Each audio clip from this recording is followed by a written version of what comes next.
comment. First, we have worked with staff on how to frame what has always been a flex use in this location. There's too much office in that location. We've got vacancy that we haven't filled for years. We now have another 45,000 square foot of vacancy that will be coming on the market where Yahoo is vacating. People don't want large scale office. However, in the market, there is a lot of demand for small incubator space. And if you look at the plan, you'll see the back of the building has got bays where a service provider to Intel can park his truck, load in materials, load out materials. A plumber could put in a facility to handle his service trucks. That's what this has always been intended. If you look at the plans, that's what it is. And just because all of our other buildings are office doesn't mean that's what we want to do. That's the whole reason why we want to do a flex building with bay doors in the back to provide some diversity in what is going on in that park. And I modeled it right after an existing project across the street to the southwest there on Elam Young that has a very nice, it's a rear loading warehouses with front office, and these are occupied by small businesses who have delivery trucks and serve the big companies. So that's why we are doing this project in the way we're doing it. There's no obfuscation and the insinuation that we're trying to dupe people in Hillsborough. That is just simply not the case. We've worked very hard to come up with a plausible project that looks good and will serve the needs of the community. And that's it. There's no hidden agenda. So I thank you for the time. And as far as the other issues, well, I guess we'll take it up with, the next round of approvals. Thank you for the rebuttal. Now, time for additional staff comments, if any. Ms. Leslie Hamilton. Thank you, Commissioner Kim, President Kim. I don't have, well, I do. I'll just clarify some parking standards. And there's a specific limitation on uses in SCBP that, like I mentioned before, limits the retail to 6,000 square feet per use, prints of 20,000 square feet or less. So building 4, that's what can go into building 4. Building 4 could also have manufacturing, but that's the more flexible one. The buildings 1, 2, and 3 don't have that flexibility. So just a clarification on that point. I did hear some comments about that might lead to conditions. So I do have some language if you're going to condition tree mitigation, benches, garbage, signage. But the previous conversation, I don't know, had gotten to conditions. It sounded more like agreements. Thank you for that. I think we can discuss that amongst the commissioners. Commissioners, before we end the close of the hearing, any further questions for the applicant? President Kim, I did want to cover a couple of other things as well from a staff perspective. Yeah, please. So the questions about the tree preservation methods by which the city requires or doesn't require, Leslie covered that. Our tree mitigation standards are entirely tied to the size of the trees. The example that was presented this evening in Aranco Station, I think, was a unique partnership between the city and private parties and the community to go an extra level to analyze those trees. So while that was factual that happened, that is not what we require across the board per the city's current tree preservation and mitigation standards that Leslie covered. So I just want to make sure that that's clear it's not to stymie future conversation about whether or not that's sufficient or not, but for the sake of this case file that's in front of you this evening, that is not the standard. The other point I wanted to cover, there is Mr. Knudsen had mentioned a couple of times about going to the Land Use Board of Appeals with his objections to this case file. Just wanted to remind everybody, and Leslie, just tell me if I get off track here, but this is an application that is subject to the approval of the Planning Commission as a Type 3 development review with a major adjustment. If there is an appeal to your decision, that would first go to the City Council, and then any further appeal beyond that would then go to the Land Use Board of Appeals. So there's a multi-step process there, and I just want to make sure that we're all on the same page with the appeal path if that is desired following tonight's decision. Very helpful. Thank you. You're welcome.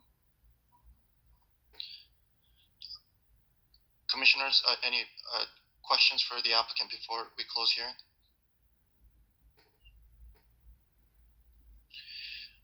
Otherwise, may I have a motion to close the hearing?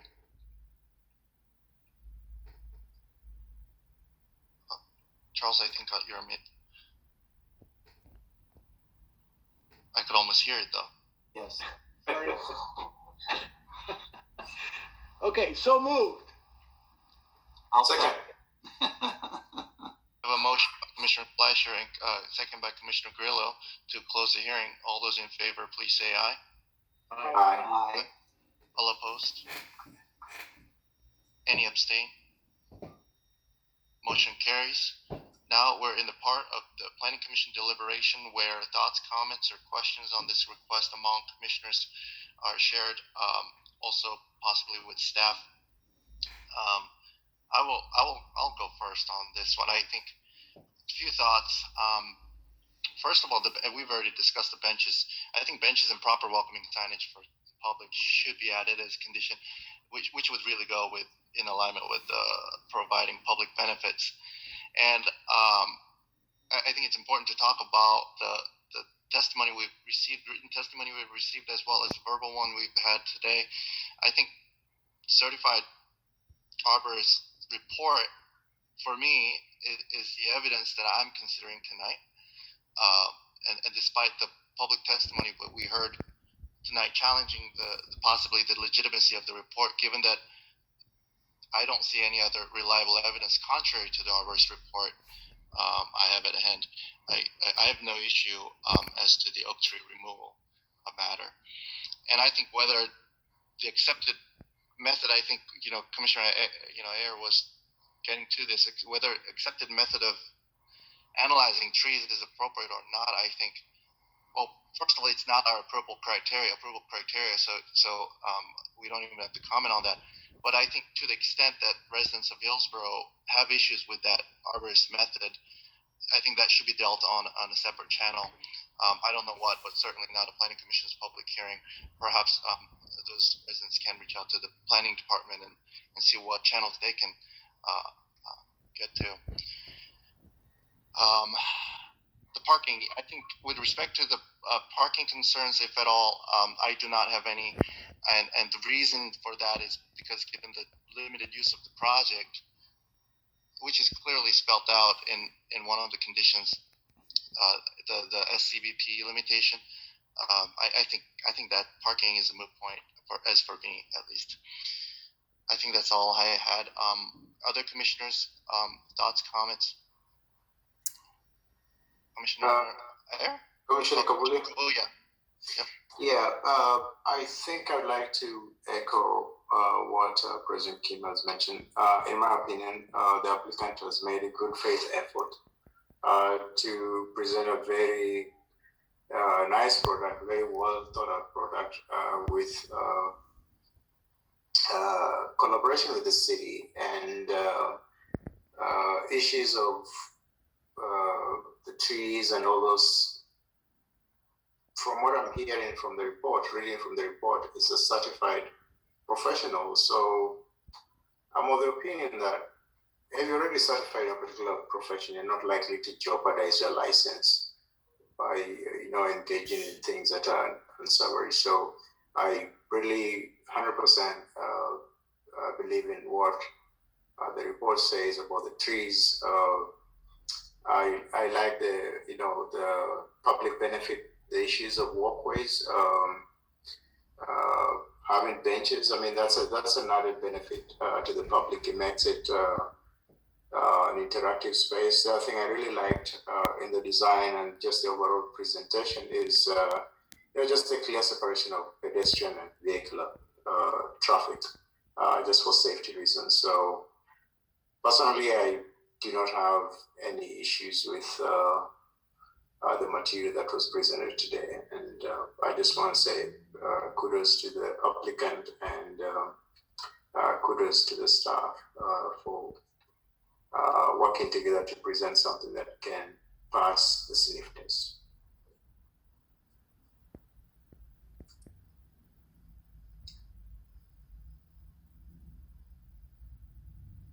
Commissioner Fleischer. Now, I want to make a point. I don't think any of us have discussed the major adjustment. I think it sort of slipped through without anybody commenting on it. I personally have no problem with their major adjustment. I hope the other commissioners will agree. They've done a nice job of accommodating the parking and the landscaping and so forth. It's well done. I have a question for staff. Obviously, we're dealing with a highly creditable developer, and Mr. St. Lawrence and Mr. St. Lawrence, I haven't met either of you, but your presentation is quite impressive. Can we depend on the integrity of these gentlemen this evening and what they've said about quality? I'm interested in, I don't know their individual developments, but I'm interested in quality sort of all the way down through, and is it Tron or Ton? Are you still there? It's Twan. Yeah, I apologize. Architecture needs to be attended to all the way through the details, down to the flashings and the fittings and the sealants and so forth. High quality materials so that it can be maintained over time. It doesn't rust stain, et cetera, et cetera. That's getting into the weeds, I realize, but my question to staff is, I'd like to trust these developers to do the quality they're talking about. Where does the city sit on that kind of trust? Ms. Hamilton? Or do we have to condition it? But I'm not challenging that their integrity. I'm saying, do we have to take formal steps here to assure certain things, or can we believe them and trust them? Oh, I mean, design-wise, our first or second condition is that, the plans submitted for construction are the same as what was approved. Now, if getting into constructability or how things are constructed, I guess I'd leave that to the building division to make sure it meets, building code. I'm not an architect, so I can't, talk about items like that. And I don't know if maybe Chris or Colin has a comment on construction. Well, I'll jump in. Commissioner Fleischer, Leslie's answered that perfectly in that we have a standard condition of approval that says that the developer shall submit building plans that are, pursuant to the approval and the land use hearing here and now, unless otherwise further conditioned by the planning commission. So when you look at the elevations and they show scoring lines and they show brick veneer around, punched entrances or however it is, then that's what has to happen at the building permits middle, and Leslie will review it when it comes in that way. So that's where the trust or the connection happens. I hope that answers your question with regard to, can we trust any applicant? The answer is, yes. Yeah, my concern goes to the landscaping and buffering and the entire development, not just the buildings themselves. And Mr. St. Lawrence Sr. has indicated they're not interested in putting anything but quality in, and I believe him. Well, and the same is true for landscaping. So we have a landscape plan that's part of the submittal here tonight. And so that landscaping will have to be put in pursuant to the plan. Ms. Hamilton will inspect it upon its arrival. And again, if the commission so chose to, put additional conditions on to put additional shrubberies or whatever, or bollard lights along the pathway or whatever, then that would be, melded together. Thank you. That's all I had. Thank you. Commissioner Grillo. Thank you. Commissioner or President Kim, I would agree with you in regards to your comments that you made and whether or not they should be reflected in additional conditions, modified conditions. With Ms. Hamilton, I would defer to you. In terms of the testimony tonight, although it was interesting, I'm not sure I found it persuasive for the following reasons. The person that was testifying against the project, his evidence and even the stuff that he submitted to the staff, albeit interesting, at least in my opinion, did not deal directly with the applicable criteria as it is in the city code. The fact that somebody may not be happy about how the city is dealing with the cultural resource doesn't make it so. And I did not hear any evidence. In fact, what I heard from the staff is that if there is any further evaluation, it would defer to a state agency as relates to a cultural resource. As to the argument that was raised tonight about the parking, I think reasonable people might get confused about the analysis between gross square footage and net square footage, which I think might have been lost a little bit. But I did not hear, I heard speculation as to what the applicant might do. I did not hear any specifics or a violation or a lack of a comment by the developer as relates to a specific criteria in the code as relates to parking. So I found that, although interesting, not persuasive for me to turn to the applicant and say an additional condition is needed. As always, on these speculative buildings, the burden does fall on the developer, but it also falls on the city and the staff. It kind of goes without saying.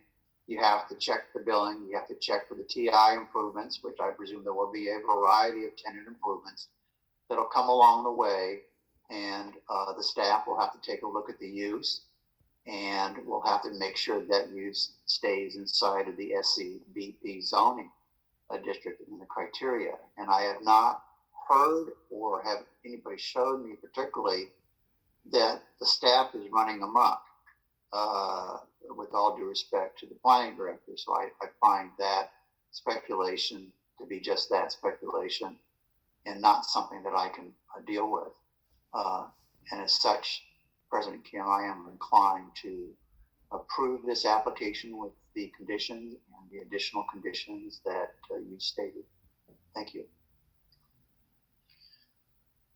Thank you, Commissioner Grillo. Further comments? Commissioner Ayer, did you have any comments?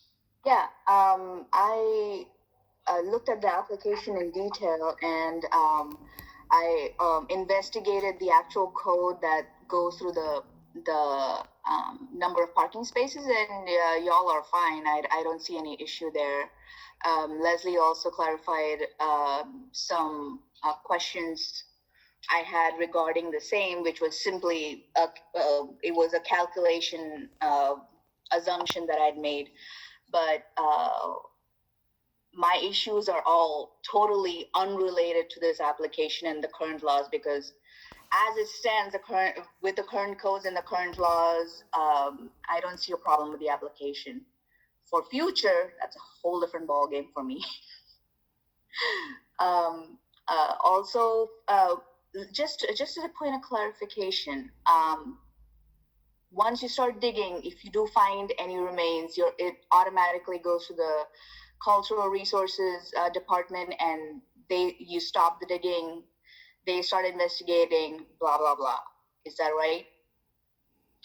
So so given the current situation, there's no need to stop the investigation. I mean, if you're not going to dig, you're not going to investigate. So there's that. And the White Oaks, it is unfortunate, but given the current codes, that's what it is. So thank you. If I may, President Kim, just for the record, to Commissioner Era's question on cultural resource or the discovery of burials, she asked a question. There was a response by staff of shaking heads, and so everybody confirmed that, and I just wanted to confirm it here in the recording so that we have it on record that the answer is yes. It would any inadvertent discovery of human remains is required to go to the State Historic Office of Preservation, SHPO, as it's often known, and there is a condition of approval that requires that should that occur, I believe, correct? Ms. Hamilton? There is not a condition of approval related to that. In the supplemental staff report, you saw that there's a note that will be placed on all the construction plans to that effect. Perfect. Thank you. Thank you for confirming that via audio. And Commissioner Berg? Yes, thank you. So I've appreciated the questions and the rebuttal process. It seems like, given all of the potentials for the space, to have a developer who's already invested in the space and essentially trying to build a cohesive campus-like atmosphere, to me presents, it should, calm some of the uneasiness about the appearance overall, in the event of wanting to attract those new tenants while not disrupting current tenants from the additional area within that campus. So I think maybe Commissioner Fleischer, that would, help build some confidence in your questions. And Commissioner Grill, I really appreciate the questions you've asked and pushing back on the testimony from Mr. Knudsen earlier. And it's been, and I've appreciated the applicants responding very favorably to the suggestions and potential conditions. So just want to say thank you. Thank you. Commissioners, I think now is a good time to discuss additional conditions, if any. What has been talked about, if I remember correctly, benches, signages, and Leslie, did you? And Right. My notes indicate benches, signage, garbage cans, and potentially the location or number of mitigation oak trees. And signage. Right, and signage on that path. Yeah. Yes. Let's see. Well, how should we proceed, commissioners? What all conditions should we add to it? And I think where I was at personally, I think trash cans were raised by Commissioner Kapuya. That's a good point. And to an extent, I think that could go to the public benefit as well. So perhaps benches, signage, and the trash can. And any thoughts on other points?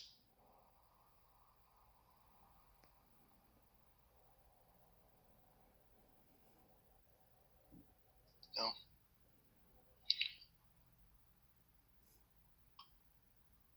So I do have I can read draft language at the point that you want to hear it. Yeah. Leslie, can we hear the drafted language so far and then see where the commissioners are? Sure, and this would be an amendment to condition number 33 in the list of conditions of approvals, which already deals with the revised landscape plan requiring at least 2 Oregon white oaks, that 2.5 caliper to go in.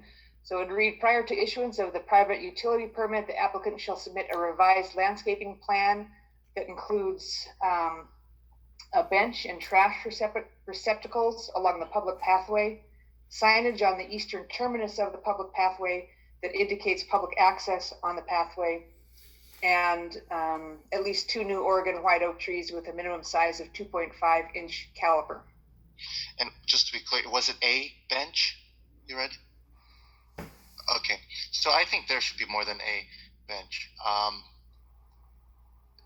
mean, there should be a few along the way of the greenway. I have to agree with President Kim here because the parallel line which would go on the parallel path is the really long route next to Cornell. There's only one bench and it's a long way in there. Even if I bisect that out into half of it, one would not be enough. I would really like it if y'all can do 2. But that's me.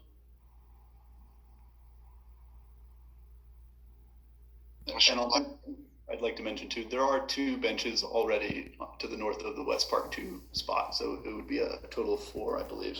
I haven't counted, just to be clear, but I believe that's the number.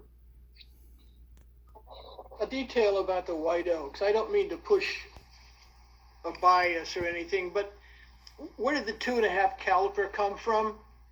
That comes from the code. That's the minimum size for a replacement tree. So is there a maximum size? No. Can we, if that's the minimum size, can we establish a better size limit then?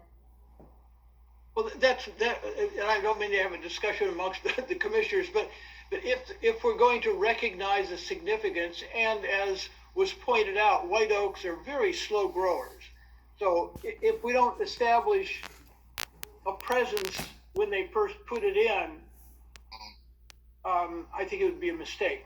So, but I don't know how to define a larger caliper, a larger specimen.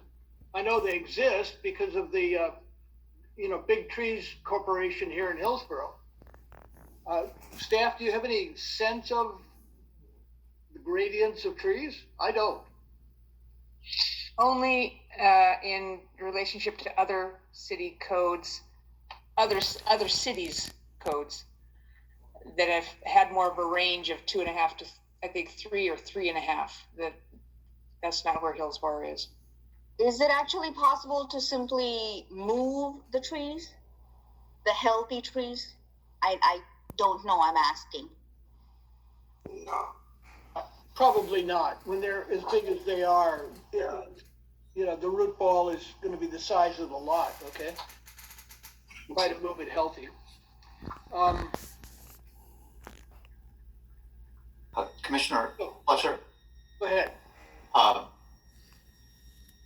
I've dealt with this issue for many, many years, as Director Cooper knows, and I'm sure the developer would probably agree to me, but the standard 1.5 or 2.5 diameter is typically what a arborist will recommend, just because of how trees, when transplanted, go through an initial shock.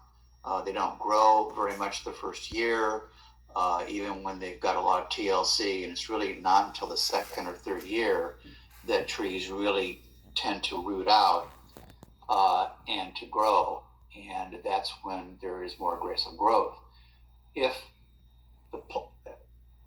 And I would stand to be corrected by any landscape architect, but at least that's what I've been told over many years. If the commission, or particular Commissioner Fletcher, is advocating for a much larger tree, there are, quite frankly, limitations. There's lots of companies that do tree spading. There's no guarantees on those. Those companies, their contracts are very clear, even though they're quite good at what they do. So if you want to go out to some property and, let's just say for argument, grab a 5-inch white oak, first of all, you're going to have a tree spading company that has the capability of going out and spading an area sufficient to constitute an adequate root ball. And if that's what you're getting at, then I think, you could certainly pursue that. I, for one, although I would not necessarily disagree with that, I'd rather see some additional white oaks planted and the developer, property owner, take a lot of care and pursue it to really accentuate the growth over the years 3 through 5. But you're right. You're not going to,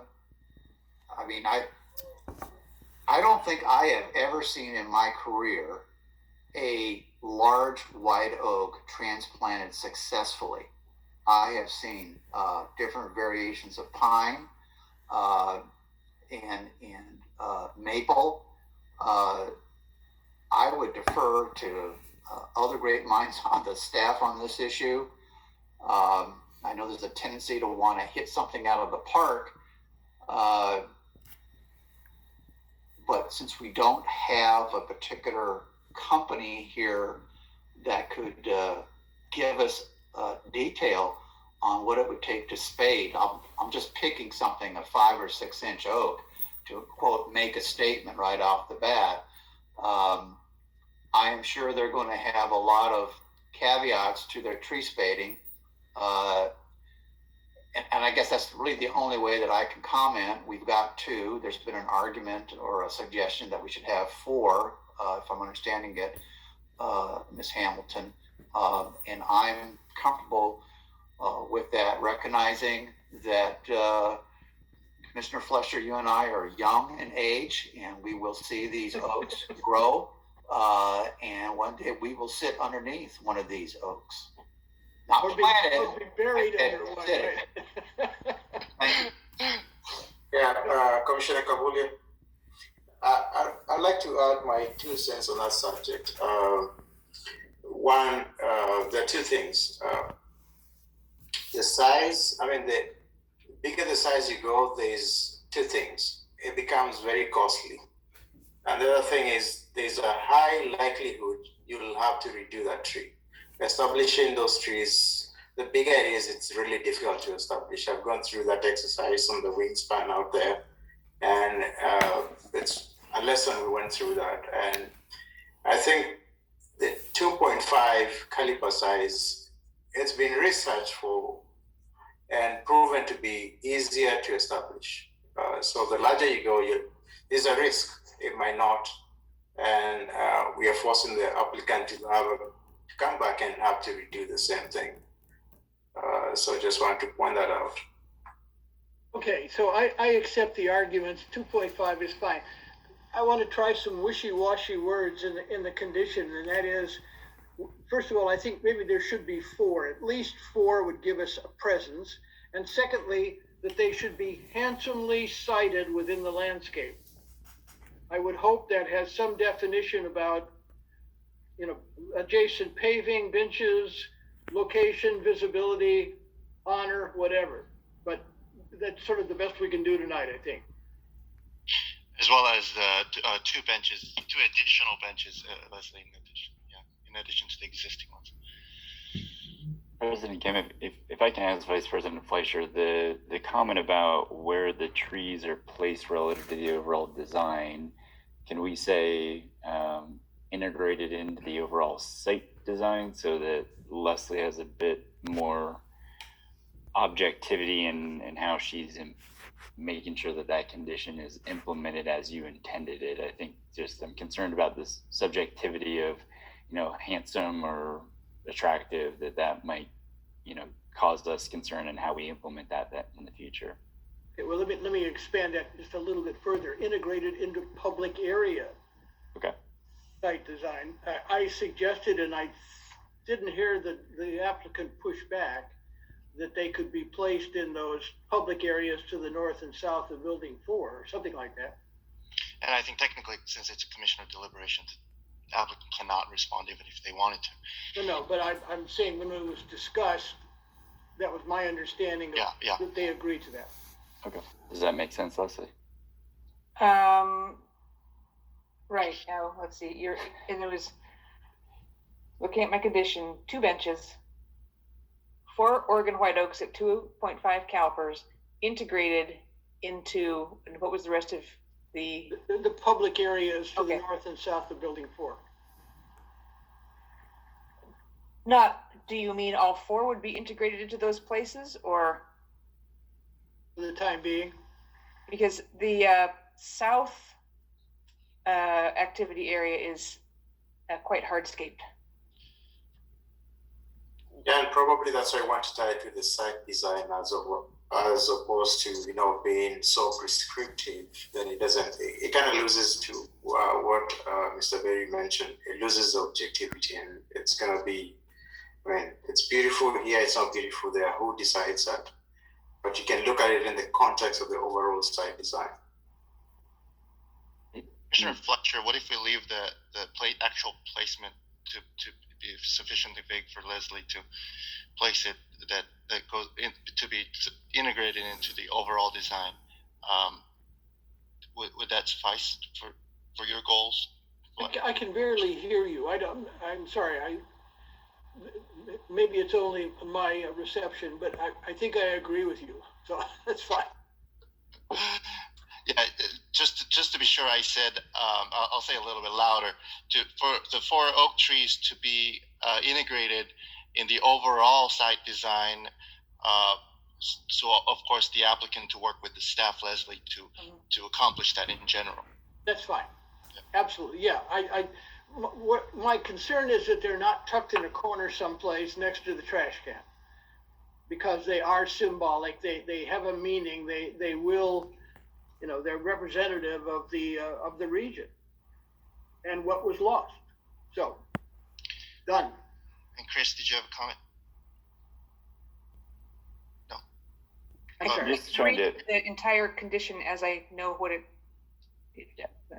So condition 33 would read: prior to the issuance of the private utility permit, the applicant shall submit a revised landscape plan that includes trash receptacles and 2 benches along the public pathway, signage on the eastern terminus of the public pathway that indicates the access potential, and at least 4 Oregon white oaks at 2.5 inches caliper that are integrated into the overall site design.